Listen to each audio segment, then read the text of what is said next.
अस्सलाम वालेकुम। मेरा नाम जवाद अंसारी है और आज के इस टॉपिक में मैं आपको बताऊंगा कि हम किस तरह से एक क्वाड्रेटिक फॉर्मूले को ड्राइव करेंगे। तो हमारा टॉपिक है आज का, वो है derivation of a quadratic formula. इस क्वाड्रेटिक फार्मूले को मैं शॉर्ट फॉर्म से कहूँगा QF। तो QF मीन्स क्वाड्रेटिक फार्मूला और QE मीन्स क्वाड्रेटिक इक्वेशन। तो हमारे पास इसका फॉर्मूला है x is equal to minus B plus minus under root B square minus 4/2a। हमने इस फॉर्मूले को ड्राइव करना है। अच्छा, इससे पहले हम कुछ बात कर लेते हैं कि क्वाड्रेटिक इक्वेशन क्या होती है। तो हमारे पास यहाँ पर देखिएगा एक स्टैंडर्ड फॉर्म दी है क्वाड्रेटिक इक्वेशन की, वो क्या है ax² plus bx plus c equal to 0। यहाँ पर ये जो a है ये यहाँ पर कोफिशिएंट है और यहाँ पर b है ये b का कोफिशिएंट और यहाँ पर c है ये कांस्टेंट है। क्या है ये कांस्टेंट। अब now the question is what is a quadratic equation. तो बेटा QE हमारे पास ऐसी इक्वेशन होती है जिसमें वेरिएबल की हाईएस्ट डिग्री क्या होनी चाहिए 2। अगर ऐसी इक्वेशन जिसमें वेरिएबल अपनी हाईएस्ट डिग्री 2 शो कराए तो हम कहेंगे वो इक्वेशन क्वाड्रेटिक इक्वेशन है। ठीक है। एक इसकी प्योर फॉर्म भी आती है। इस प्योर फॉर्म में क्या होता है, यहाँ पर अगर आप देखो तो a भी है और b भी है। a कोएफिशिएंट किसका है x² का, x² ही है जो इस पूरी इक्वेशन को बना रही है क्वाड्रेटिक इक्वेशन। और यहाँ पर b कोएफिशिएंट है इस x का और इस x की पावर है लीनियर यानी 1। और यहाँ पर जो c है ये कांस्टेंट है। अभी हमने कहा कि ये एक स्टैंडर्ड फॉर्म है। एक और फॉर्म होती है जिसे हम कहते हैं pure form of a quadratic equation. Pure form क्या होती है बेटा, प्योर फॉर्म ये होती है अगर मैं ax² प्लस इस b को मैं कर दूं 0 और x वैसे आ गया प्लस c इक्वल टू 0। ये वाला x 0 से मल्टीप्लाई कितना होगा, ये भी 0 हो जाएगा। तो ax² plus c equal to 0। तो इसे कहते हैं प्योर फॉर्म या pure equation, pure quadratic equation, the pure form of a quadratic equation जिसमें b जो है वो 0 हो जाए उसे हम कहेंगे pure form of a quadratic equation. ठीक है। हमारा ये टॉपिक नहीं है, वैसी बात आ गई तो कर लिया। अब बात ये है कि हमारे पास इक्वेशन तो आ गई QE मीन क्वाड्रेटिक इक्वेशन। अब इस QE को हमने सॉल्व करना है। क्या करना है, सॉल्व। तो इस इक्वेशन को सॉल्व करने के लिए हमारे पास बेटा 3 मेथड है। कितने मेथड है, 3 मेथड। उसमें से पहला मेथड कहलाता है बेटा, अगर आपने पढ़ा हो फर्स्ट मेथड हमारे पास कहलाता है फैक्टराइजेशन मेथड। सेकंड मेथड कहलाता है बेटा कंप्लीटिंग स्क्वायर मेथड। और तीसरा हमारे पास जो मुझे आज ड्राइव करना है वो है बेटा क्वाड्रेटिक फार्मूला मेथड। इस मेथड से हम कोई भी क्वाड्रेटिक इक्वेशन को आसानी से सॉल्व कर सकते हैं। और हमने इसी मेथड को, इसी फार्मूले को आज ड्राइव कर रहे हैं, आज की क्लास में ड्राइव कर रहे हैं। ठीक है। तो इसको ड्राइव करने के लिए मैं जिस मेथड का यूज करूंगा वो है कंप्लीटिंग स्क्वायर मेथड। ठीक है। कंप्लीटिंग स्क्वायर मेथड को करने से पहले आपको 3 बातें पता होनी चाहिए। अगर वो 3 बातें वो आपकी इक्वेशन फुलफिल कर रही है तो हम कंप्लीटिंग स्क्वायर को फॉलो करेंगे, अदरवाइज को हम छोड़ देंगे। या फिर हम पहले उन 3 बातों को फुलफिल करेंगे, बनाएंगे, उसके बाद हम आगे काम करेंगे। तो आइए देखते हैं कि वो 3 बातें कौन सी हैं।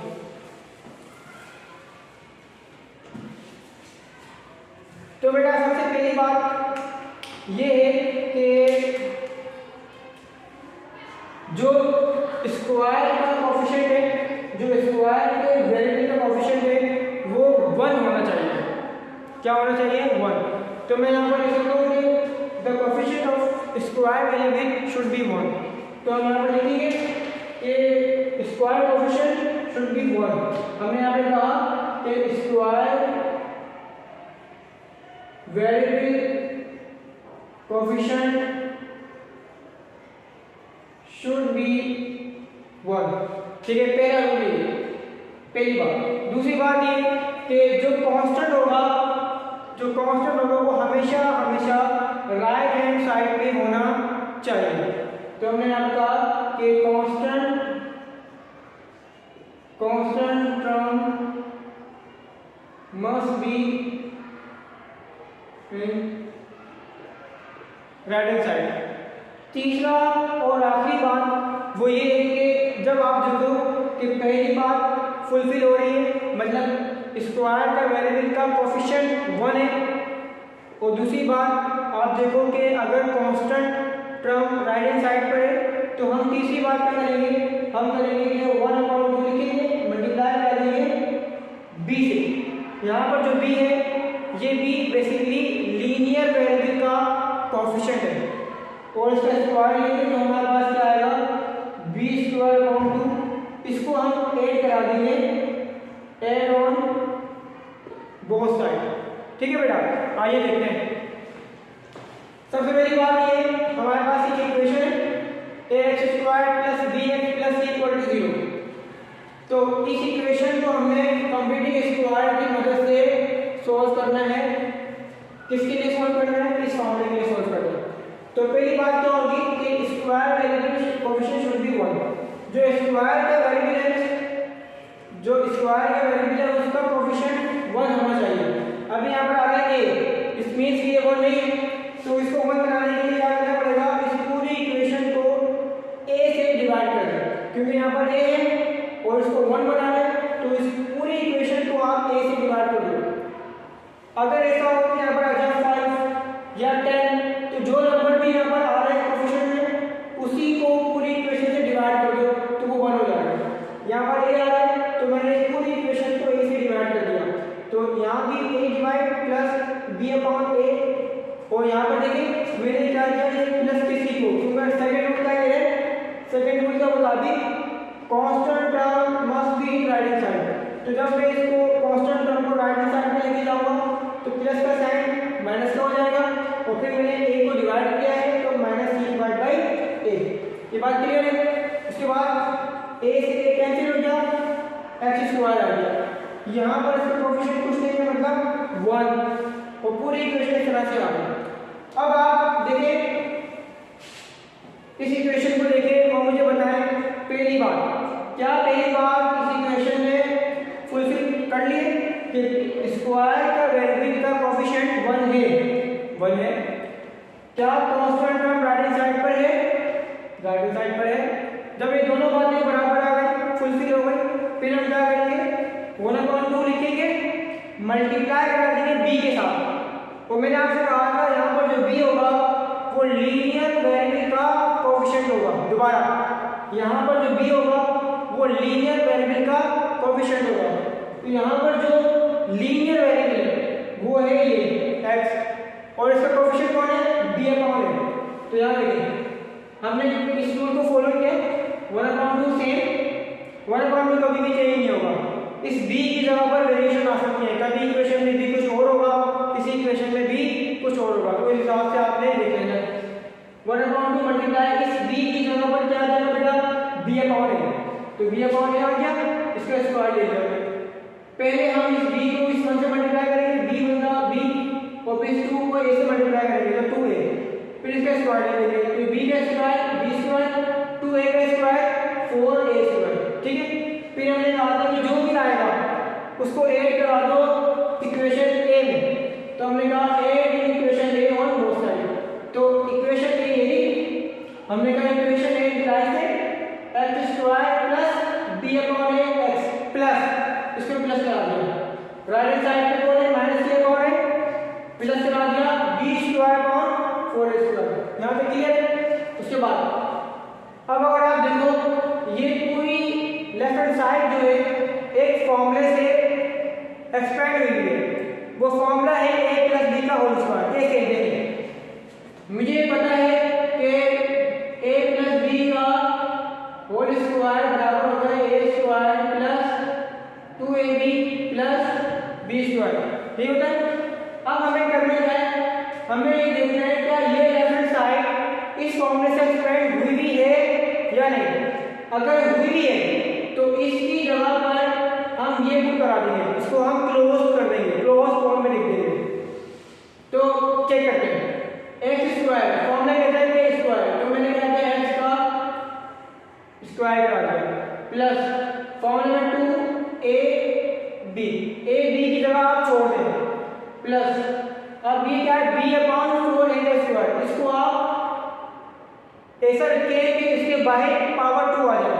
तो मैंने क्या किया b पावर हटा दी इसके ऊपर और 4 की जगह पर 2 किया और a, और मैंने इसका स्क्वायर कर दिया। जब आप इसको वापस ऑपरेट करेंगे तो ये बनेगा b का स्क्वायर b स्क्वायर, 2 का स्क्वायर 4 और a का स्क्वायर a स्क्वायर, वापस बन रहा है। तो मतलब मैंने इसको सीट दे दिया। अच्छा, अब आपने देखा होगा कि मैंने a और b की जगह छोड़ दी, तो इस a की जगह पर कौन आएगा x, ये a है, और इस b की जगह पर कौन आएगा ये, यानी b अपॉन 2 है। अब देखें जब मैं इसको ऑपरेट करूंगा तो वापस से ये बनना चाहिए। अगर ये बन रहा है तो इसका मतलब ये फॉर्मूला ठीक है। तो हमने कहा 2 से 2 कैसे कर दिया, एक्स स्क्वायर प्लस 2 से 2 कैसे हो गया x b upon a plus b square 2 square 4 a square. तो इसका मतलब ये है कि ये वाली जो टर्म है लेफ्ट साइड, ये लेफ्ट साइड पूरी इस फॉर्मूले से एक्सपेंड हुई है। तो क्या मैं इसकी जगह पर ये लिख सकता हूँ, तो बिल्कुल ये लिख सकते हैं। तो मैंने क्या किया बेटा, हम क्या करेंगे इसकी जगह पर हम लिखेंगे a प्लस b का होल स्क्वायर। तो मुझे बताएं मैंने a की जगह पर क्या पुट किया था x, तो यहाँ पर आ गया x प्लस इस b की जगह पर मैंने क्या पुट किया था b अपॉन 2a, तो यहाँ पर आ गया b अपॉन 2a का स्क्वायर इज इक्वल टू, याद रखें इस राइट हैंड साइड का हम लेंगे एलसीएम, इसके पास डिनोमिनेटर में a आ गया, इसके पास डिनोमिनेटर में 4a स्क्वायर आ गया। तो क्या करोगे, इसको आप डिनोमिनेटर को सेम करना है, तो हम क्या करेंगे मल्टीप्लाई करा देंगे इसको 4a से। जब आप इसको 4a से मल्टीप्लाई करेंगे तो ये भी क्या हो जाएगा 4a स्क्वायर, दोनों का एलसीएम सेम आ जाएगा। जो काम नीचे किया है इसके साथ वही काम कर भी देंगे, इसको भी आप कराओगे 4a से मल्टीप्लाई ताकि एलसीएम आ जाए। तो इसके बजाय एलसीएम क्या आएगा 4a square minus 4ac plus b square. इस b स्क्वायर में कोई चेंज नहीं आया, क्यों, क्योंकि मैंने इस पूरे को इस जैसा बनाया है। ठीक है बेटा, जिसको बनाते हैं उस जैसा उसमें कोई चेंज नहीं आता, जिसको बना रहे होते हैं जैसे कि इसको बना रहे हैं उसमें चेंज आता है। अब देखिए क्या करेंगे, इसका स्क्वायर अगर करना है तो रूट ऑन बोथ साइड, क्योंकि मुझे इस x की वैल्यू फाइंड करनी है। तो हमने कहा taking root on both side, तो दोनों साइड पर रूट ले लो। तो इस पे जब आप रूट लोगे तो क्या हो जाएगा x plus b upon 2a का स्क्वायर इज इक्वल टू, यहाँ पे देखो आप minus 4ac plus b square upon 4a square. ठीक है, इस पे आप ले लिया स्क्वायर से कैंसिल हो जाएगा, तो क्या हो जाएगा x plus b upon 2a। अब ये रूट इन दोनों पर ऑपरेट होगा। जब आप देखो इसको मैं लिख सकता हूँ ऐसे b स्क्वायर माइनस 4ac, इसका आ गया रूट बेसिक। अब इसके बाद जब रूट ऑपरेट होगा तो 4 का रूट क्या होता है 2, a का स्क्वायर a स्क्वायर है और इसका रूट ले लिया आप, तो क्या करेंगे कैसे जाएगा और क्या आ जाएगा, तो यहाँ पर आ जाएगा। जब आप रूट लेंगे तो आप टर्म को एक बार प्लस में लिखते हैं और एक बार माइनस में लिखते हैं। तो एक बार प्लस में लिखा और एक बार माइनस में लिखा। ये बात मैं बहुत दफा क्लास में डिस्कस कर चुका हूँ कि प्लस और माइनस में क्यों लिखते हैं। अभी फिलहाल हम इसे ड्राइव करेंगे ताकि वीडियो लंबी ना हो जाए। अच्छा, अब आप देखो ये प्लस का b अपॉन 2a है, ये आप उस साइड पर शिफ्ट कर दो, तो देखो क्या हो जाएगा x is equal to minus b upon 2a plus minus b square minus 4ac over 2a। अच्छा, अब आप देखिए,